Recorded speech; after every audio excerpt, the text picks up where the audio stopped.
Bienvenue dans Terrienne, l'actualité sur la condition des femmes dans le monde. Il n'y a pas que des garçons parmi les enfants soldats enrôlés dans les groupes armés qui sévissent à travers le monde. De nombreuses filles aussi sont associées au conflit, souvent de force. Alors, qui sont-elles ? Terrienne s'est entretenue avec Ramatou Touré, spécialiste de la protection de l'enfance pour l'UNICEF en République démocratique du Congo. Il n'y a pas de profil particulier pour faire partie d'un groupe armé, pour la simple et bonne raison que ces filles, généralement, sont contraintes. C'est-à-dire qu'elles sont généralement enlevées par les groupes armés qui viennent dans une communauté et elles sont enlevées, capturées pour l'infime partie, parce qu'elle existe tout de même de filles qui rejoignent de manière plus ou moins volontaire le groupe armé.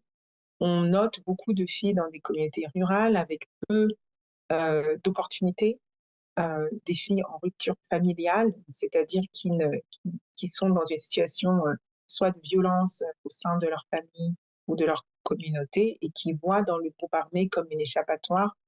Mais pour la majeure partie, ce sont des filles qui sont enlevées de force. Oui, selon un récent rapport de l'UNICEF, en République démocratique du Congo, entre 30 et 40% des enfants recrutés par les groupes armés seraient des filles. Et pourtant, on ne les voit pas, ou si peu. Ramatou Touré nous explique pourquoi. Les filles nous disent assez fréquemment, c'est que les garçons aussi sont utilisés pour plusieurs rôles de porteurs, etc.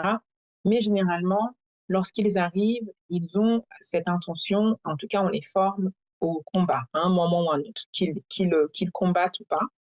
Alors que les filles, généralement, ont un éventail de rôles, elles ont une multiplicité de rôles. Certaines sont combattantes, mais beaucoup sont cuisinières, elles sont porteuses, elles sont pour 98% d'entre elles, en tout cas en RDC, elles sont victimes de violences sexuelles parce qu'elles sont considérées comme épouses, soit épouses de combattants, épouses de commandants. Certaines sont exploitées aussi à des fins sexuelles.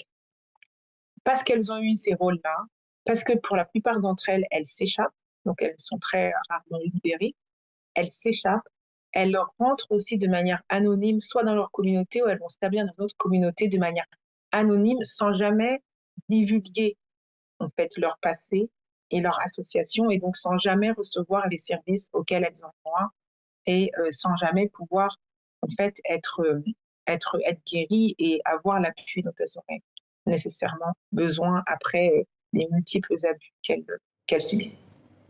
Voilà un dossier à retrouver sur le site de Terrienne. Rendez-vous la semaine prochaine pour d'autres infos.